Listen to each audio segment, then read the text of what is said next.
Here comes my review for Ulster against Leinster on the channel. Thank you for watching. I'm Tim, this is Egg Chasers, and yeah, what a way to bring down the curtain on the penultimate round of games in the URC. It's Ravenhill, it's those inter-pro rivals, Ulster against Leinster, a packed crowd at Ravenhill, which is one of my favourite places to watch rugby. I've worked down the years many times at Ravenhill, usually on a Friday night in the Champions Cup, and I'll tell you what, that place bounces. The noise that those fans generate, the passion they come with, and particularly for a game against Leinster when it's all on the line for Ulster. They had to get a result. They've got to go to Munster next week. They're on that little bubble where they could miss out on the playoffs, could make the playoffs, and they got the win that they needed. 23 points to 21 through the clutch king John COONEY in the dying moments with a kick from near enough halfway. Lots of rugby over the 80 minutes to talk about on this one. Your comments down below. Give the video a thumbs up as well. How good has the rugby been this weekend generally? Whether you look at the Premiership, whether you look at the URC, I'm watching top 14 as well. The standard of rugby at club level is absolutely awesome. And these competitions are building to a crescendo of a finale, which is why I'm committed to putting as many videos out on the channel as I can, celebrating these competitions, because people need to know how good they are. And people need to understand just what they're missing out on if they're not big fans of these competitions, which is, as I say, why I really need your help to spread the word. Give the video a thumbs up, drop a comment down below. What did you make of this game? So admittedly for Leinster, who only narrowly lost, and I think when you look at kind of the game as a whole, it's probably the right result. Leinster certainly will feel like they could, possibly should have won it, but I think when you look at it in totality, it's probably the right result, but Leinster will maybe feel they let that one slip. But obviously the context here is they've got their eyes very much focused on a Champions Cup final next weekend in London, and so they rested a load of players. And that would be the first question I'd want to ask to Leinster fans. What do you make of the selection?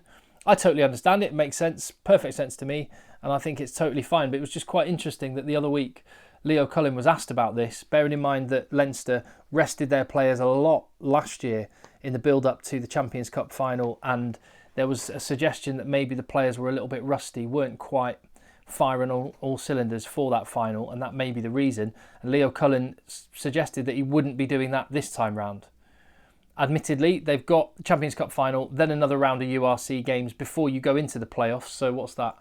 1, 2, 3, 4, potentially 5 more games, which will be back to back to back. So maybe this was the right time to rest those players. That's the assessment I would make. And also, more's the point, yeah, you rested a load of first choice players. How good are Leinster still, though? The talent that they've got on show, and it was brilliant game time in the legs for guys like Hugo Keenan, who is class. He'll be straight back in starting next weekend now, obviously. And yeah, good for those guys returning from injury to get some game time. But the story of this game was Ulster, who absolutely needed something out of this one, didn't they? And what it meant to them, how loud that crowd was at the end. And there was a couple of old heads now in that Ulster team who were rolling back the years. John COONEY, I'll definitely talk about his kicking in a minute, and it's not just the kick at the end. He nailed some difficult conversions, and when you look at the scoreline now, he didn't miss a beat the whole game, and it's dead eye kicking. When I think back to some of the games I've been to at Ravenhill down the years, Champions Cup games, I think there was one against Exeter Chiefs where John COONEY, ice in his veins, and nailed a very, very late kick to win that one. Might have even been a drop kick now I think about it. He's just done it so many times over the years, and he does it again. But Jacob Stockdale, how good to see him racing away from 70 metres. Old Q-bed. It was sort of rolling back the years to like 2018, 2019, when he was up there as one of the best wingers in the world. And he's sort of fallen off the radar a little bit. I wonder... Well, Andy Farrell will have definitely been watching that one, and I wonder what he might have made of Jacob Stockdale. So that's one takeaway as well. And also from Ulster's perspective, Isachukwu, how good is that kid? And you look around at who might be the heir to Peter O'Mahony's throne in the back row for Ireland, and I reckon every one of the provinces has got one ripe prospect. Obviously Ryan Baird for Leinster would be the main one. Cian Prendergast at Connacht, Tom Ahern at Munster. Isachukwu at Ulster, he is a rising force, and the balance in that back row for Ulster I really like. McCann, Timoney, Isachukwu, that's just, they've spent a lot of money in recent years on on bringing players in. Dave Ewers, most recently, Dwayne Vermeulen, obviously absolute class player, and they've had great players. Jim Williams back in the day, but now they've got a back row that's going to be around for a bit, and it's just got nice balance. Yeah, so that would be one thing. Also, Cormac Foley, scrum half for Leinster. I like the look of him. And you felt that there was a bit of a drop-off when Luke McGrath, the very experienced Luke McGrath, came on. So, yeah, there's things there. But, yeah, this was all about the clutch king, John Cooney, at the end. The noise at Ravenhill. What other things? Yeah, so it's set next weekend up perfectly. So we've got games between the Irish provinces. And Munster against Ulster is going to be spicy, because now Leinster don't have it in their control whether they finish top 2. So they will have a home quarter-final, Leinster. Wait and see next weekend whether they get themselves a home semi-final, or 2 weeks' time, a home semi-final, should they make it that far as well. Munster are in the box seat, and they know a win at home against Ulster in front of their Thomond Park crowd, and they will confirm home quarter-final, and should they get their home semi-final as well, which is absolutely massive for them. But Ulster still... Well, it's in their own hands, and they've put themselves in a really good position to qualify now. Potentially job done. A couple of bonus points away at Munster might be enough. They'll obviously be going there for a win, and they've now picked up a lot of confidence.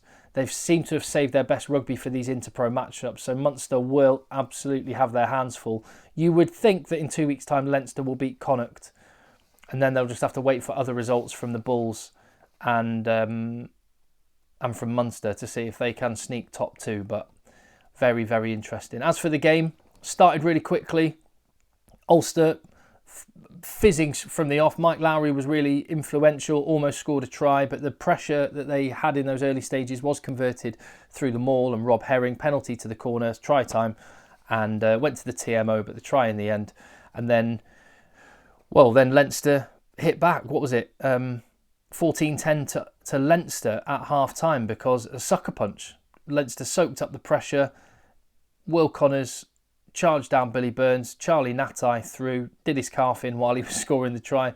Cormac Foley 5 minutes later on Hugo Keenan's shoulder after a clean break in, score, and Leinster were, absorbing all the pressure and then just delivering when they had the opportunities, and Ulster were leaving opportunities out there on the pitch. A COONEY penalty made it 10-14 at half-time, and you sort of thought with all the pressure Ulster had put them under and Leinster had absorbed it, well, what's going to happen in the second half? Will Leinster start to come out and flex? But it was COONEY again the other side of half-time in the second half with a penalty to keep them in touch, 13-14. But what looked like a pivotal score was on, 50-odd minutes. Michael Alalatoa scoring a try, close range, and an 8-point lead, 13 points to 21. What was crucial, and here's where Ulster showed the resilience. And let's just take a second to remember the season that these fans have been put through, all the stuff going on off the pitch. That must have affected the harmony within the squad, people unsure about their future, contracts, all the rest of it, players leaving. It must be a really tough place to be an Ulster player. Immediate response. Psychologically, we've seen a team that have been a little bit galvanised and have got something, they've got a focus, and they've got these big games coming up. And it was Cubed, Crichton, Stockdale screeching away from 70 metres out, latching onto a loose pass from Harry Byrne, which was a bit lackadaisical from him, not very accurate, but Stockers straight on it, gassed try, and couldn't arc his way round under the sticks. So again, it was a difficult conversion from John Cooney, who nailed it from out wide, and that meant it was, a 1-point game. And here there was a couple of occasions, so it was on about 65 minutes, and it was after Tom Stewart had given away quite a bizarre penalty where he picked up the ball out of a ruck, realised he was in the wrong, put it back down and said have it, but the penalty was given against him. And Leinster didn't go for the posts. Still 15 minutes on the clock. And, Leinster, it was 3-2 against Ulster. They didn't take points when they were on offer. Is that naive? It's easy to say, hindsight's always 20/20.